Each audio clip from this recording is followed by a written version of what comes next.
This is Evan Talks podcast, where we talk and share our mental health journey every other Monday. Our goal is to break the stigma of mental health and to help people along the way. Subscribe and be a part of this awesome new journey. Hello and welcome to this week's episode of Evan Talks, and I'm very excited to say that I've got my big brother on this week's episode, and we're going to be talking a bit more about how depression can affect those people around you. So if you're the one suffering, but also if you're the one in that environment where other people have got depression, what sort of things you could be going through and how that could potentially affect you at the time, but also going forward in life in general. Welcome, Damian. Thanks, Ev. Thanks for having me, and well done for doing this and putting it out there. I think it's something we guys in general battle to talk about, and I'm proud of you for taking a leap of faith in this process. Awesome, man. Thanks.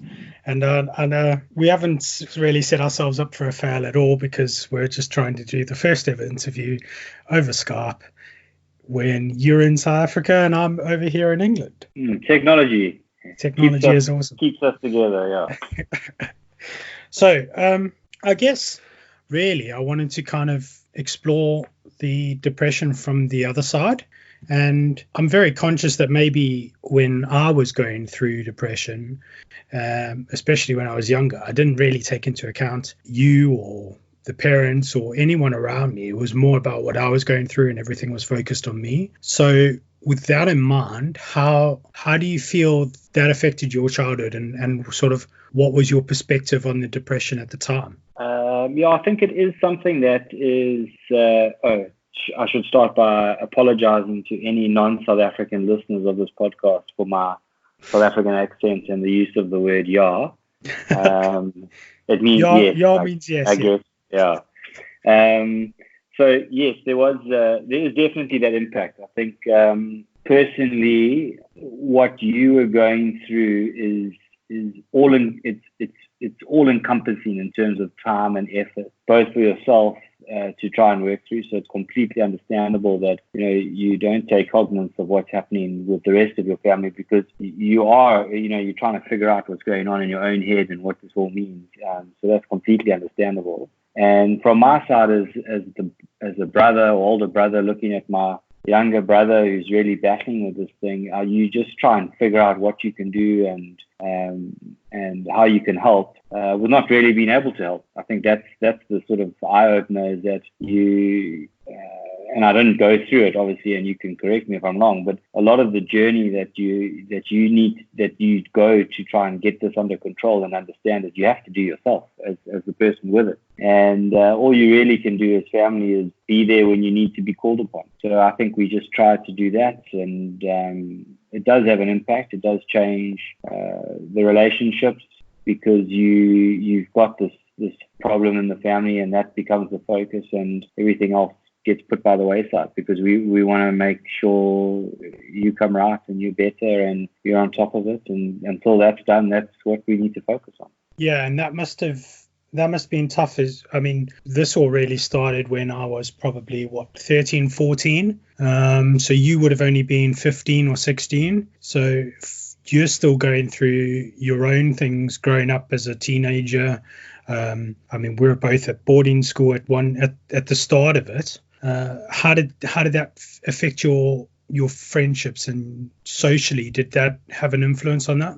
I think in some cases it did, but I think the nature of the geographical distance that was created. So you left boarding school, stayed more at home, went to a different school, and I sort of carried on. Monday to Friday, I was in the same environment with the same people, and sort of almost removed quite a lot from what was going on a day-to-day basis with you and at home, and only had sort of short bursts of it sort of on the weekends getting back from school. And often then everyone puts on a brave face and we try our best to just act normal and carry on. So I think it didn't have a big impact for me, once the change had happened, obviously for that short time when it was sort of a big sort of coming to a head at school, that was quite close, and it did have an impact on me over that period. But it was so short-lived that I don't think it had anything long-term from my friendship group or how I behaved at school, because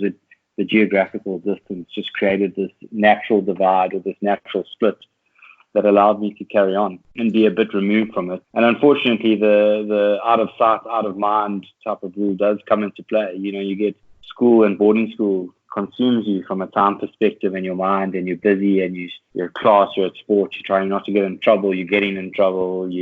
So thinking about home is the furthest thing from the mind at the time. You're just getting through every day as you're so busy. And I think that helped me deal with it. If I had to deal with anything, it did help me cope or keep me on the level, because I was so removed from the process at that time. Yeah, and I mean, thinking back when I was sort of putting the questions together for this and kind of trying to think about what we're going to cover, I did kind of realize that actually you weren't home that often. Even on weekends, you wouldn't be home as often maybe as you would have normally have been. Is that right to say, or was that just because of boarding school and life and sports on the weekends and stuff like that? Yeah, I think when I look back on it, I think at that time rules had changed. So if you think when I first started boarding school, I could only go home for a full weekend twice a term, and then it was just that Sunday day. By the time you were there, the sort of rules had kind of relaxed, and you could go out on Saturday after you played sports. So there was a lot more opportunity for me to come home. But I know that I didn't, because at that time I had made good friends with guys that lived close or were in Durban, and you sort of would rather spend the weekend with your mates half the time than go home and to a lonely little small one-horse town where you don't really know anyone anymore. Yeah, so absolutely. I think that naturally took place. But now I do question in my mind, was it something subconscious that I did more regularly to avoid the situation at home, or to give you more time, not influence the time with the parents, because I know in my mind you needed them more than I needed them at that time to get you through this stage in your life. So I do look back and try and figure out if it was a subconscious decision to not be involved, maybe selfishly because I didn't want to deal with the drama. Yeah. But also maybe because I thought it would be distracting for you, knowing that the cause of, or maybe one of the triggers of your condition was me. I mean, if we made it simple, or my character, or whatever it was, maybe I just felt I needed to remove myself as best as possible to give you the space. Yeah, no, that makes sense. Absolutely. And then jump forward probably 5-6 years. 5 years, 4 years. I left high school. You had obviously been working in Durban, and I don't know if you had much choice in it, but I ended up coming to live with you, and we lived together for two and a bit years, didn't we, before I decided to move over to the UK. How did you find that? When I did possibly have some of my worst episodes when I was living in Durban, and I don't think it was anything to do with you. I think it was part of growing up and living in the real world. How did you find that? Because obviously now it's all just put back on you. Well, yeah, for sure. I think whatever sort of walls or attempts I've made to try and distance myself and not be too involved in the process during school definitely got shattered down when you moved in, because we were in it together, and we did have some tough times, and we did have some difficult conversations. So it definitely did have an impact. But I think what was the most important sort of process or thing that I went through during that is really how difficult it is to understand this thing, depression. And I like to think of myself as a fairly black and white individual. So for me, this type of thing, it just doesn't fit well. I can't understand the emotion that you go through. You have these great sort of weeks. You can go weeks on end with just happiness and everything's going well, but one trigger just sends you right back. And it was just hard for me to comprehend that, just given my nature and my personality. And I must say, at no stage during the process, and we did, I think we did have some tough conversations. Did I ever feel anything other than frustration? Frustration that I couldn't help you. Frustration that that you were in pain. The frustration that I just couldn't. We couldn't fix it together. At times I felt that you weren't doing enough, but I didn't understand it. So it just causes a lot of frustration, I think, from our side. But I think we managed it fairly well, Ev. I think we did, yeah. We spoke a lot. We never left anything unsaid. We never walked away from it and never spoke to each other for a few weeks, because I was upset with you. We dealt with it as best we can. And credit to you. I mean, most of the time, you would want to, and I probed you for, what happened, why are you feeling that way, and you didn't want to, reluctant to talk, but we got out of it and we spoke about things and we tried to understand it together. Yeah. And I never walked away from it going, when you moved out, I never felt relief. You know what I mean? I was never like, oh, thank goodness that's out of my life. That was never the case. It's just that I was so happy that you felt strong enough to be able to make that call to move and go overseas, because you had come so far from a guy that was battling just to go down the road to work. Now you'd made the conscious decision to pack up and go over the other side of the world and try and make something. So it was great. I felt nothing but pride when you made that decision. Oh, thanks. Yeah. And when all of that's going on, how do you?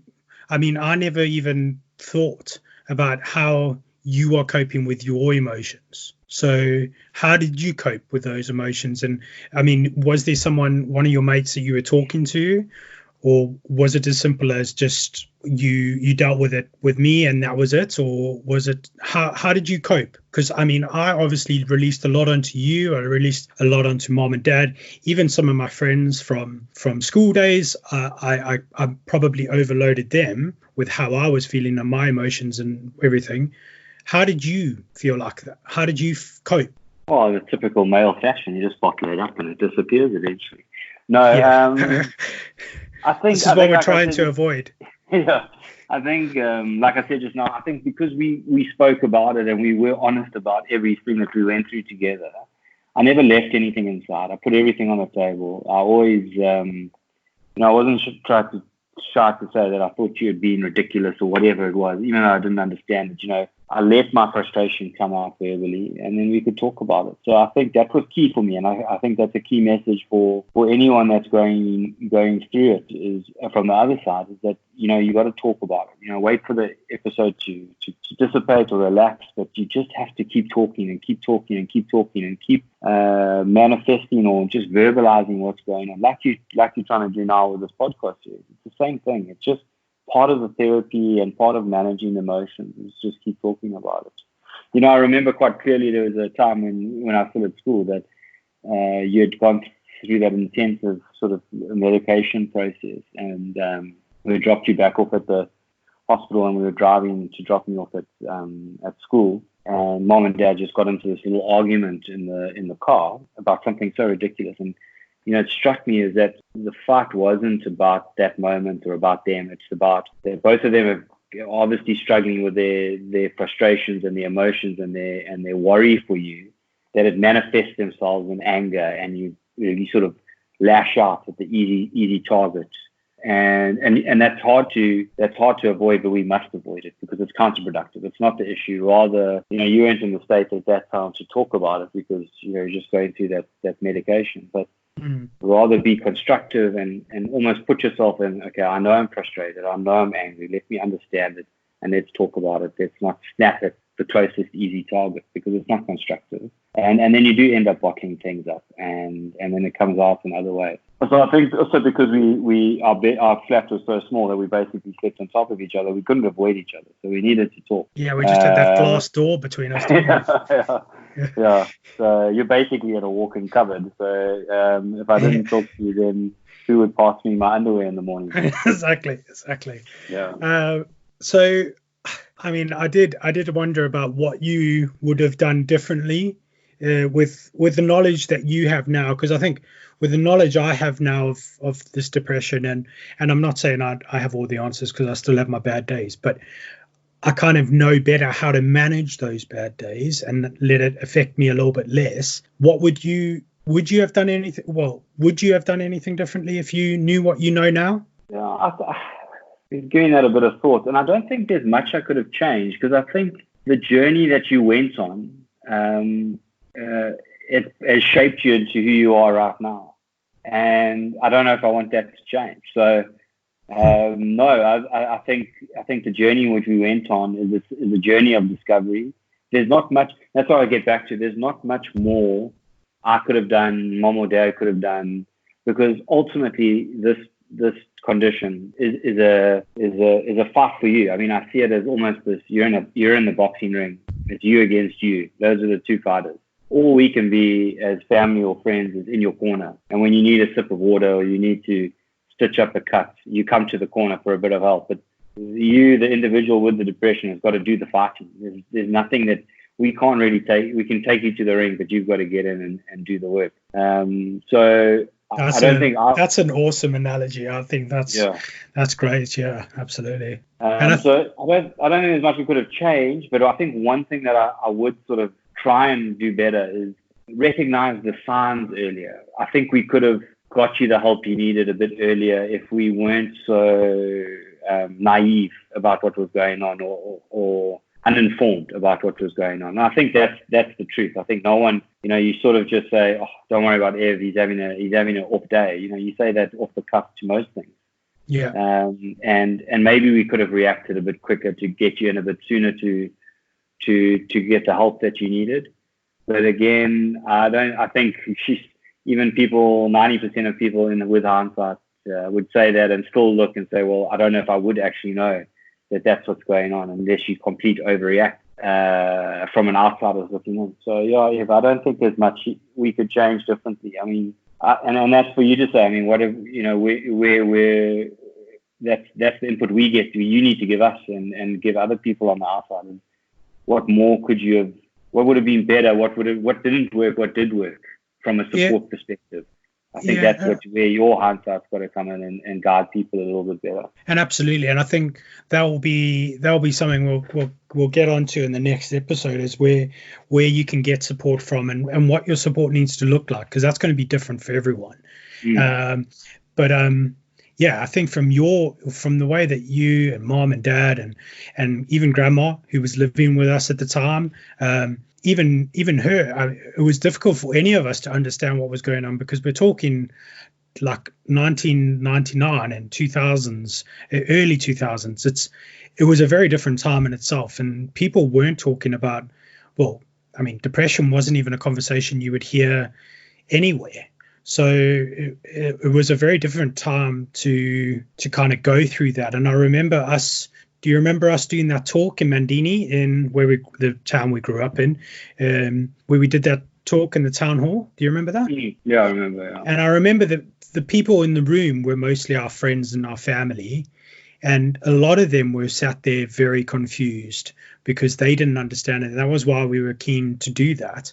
And I remember that the two of us sat up there with I can't remember who was up there with us, but we went through that.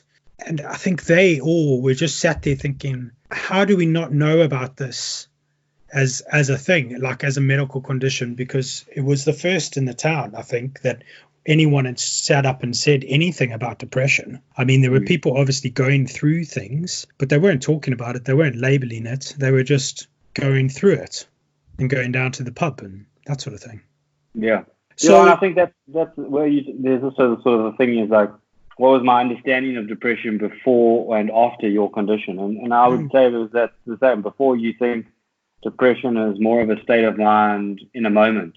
Oh, I've had a bad day, I'm a little bit depressed. And then, something else happens and you move on. And it's the sort of man up and, drink a glass of cement and move on type of thing. But it does go deeper than that and often sits a lot longer with people. And you just sort of society and social media and all that type of stuff nowadays just makes it harder for us to identify that, because there's so much, every time you open your phone, you think and look at your Facebook or your Instagram, every one of your friends seems to be having the best time of their lives. So absolutely, everyone else happy and I'm the only one depressed. And And it's just a hard thing to sort of verbalize.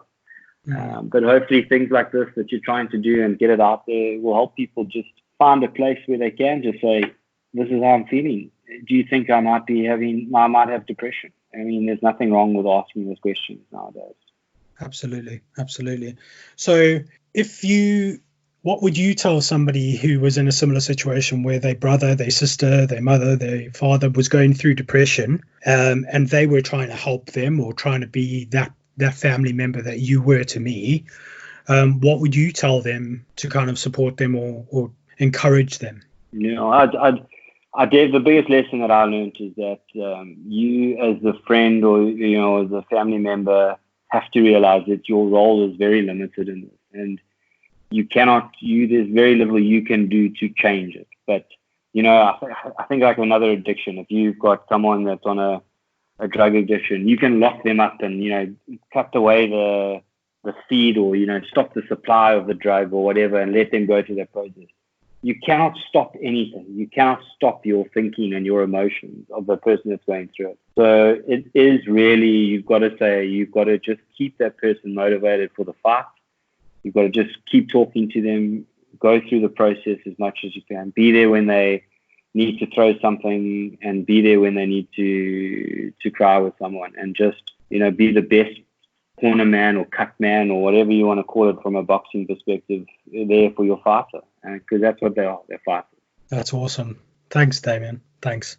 So, that's the end of this episode, and I think you've given us some great analogies and some great thinking points, and I think from my perspective, I want to take this opportunity while it's going to be out there in the world and just say, we didn't always see eye to eye, but you were obviously doing something right, because I've made it this far, and there were very much days where I didn't think I was going to make it past that day, and having you and the parents and friends being able to just support me and, like you say, just be there means the absolute and entire world to me, because I know how difficult I can only imagine how difficult it must have been at points, because I didn't like who I was when I was going through that. So you possibly hated me at some points in it, but I just want to say, thank you so much. And thank you even more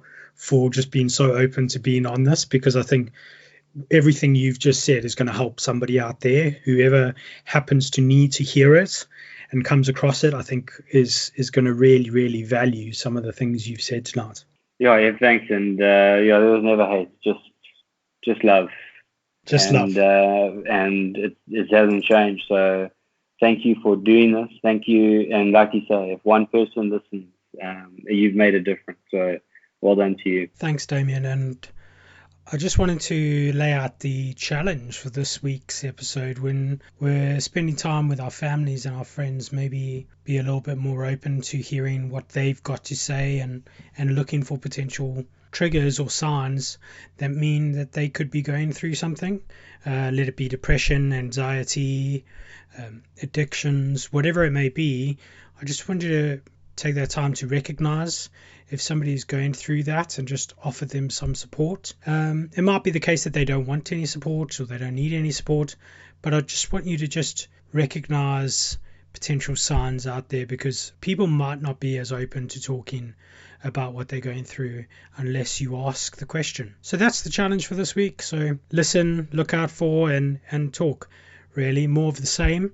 And we will be back in 2 weeks' time with the next episode, which is all about things you can do to help yourself when you recognize the triggers or the onsets of things. But also, if you do find yourself in a potentially dark situation or in the middle of an episode and you don't know where to go for help, I'm going to just lay out some suggestions for you. So hopefully you'll be back to listen to that episode. In the meantime, if you would like to reach out and get involved in the podcast, please don't hesitate to contact me. All my details are available on the socials. So thanks very much and have a great day. Thank you for listening to Evan Talks, and if you haven't already, please subscribe and share it with your friends and family. All the links to the topics are on the socials, and if you want to talk and share, please get in touch. Be kind to yourself and each other until the next time.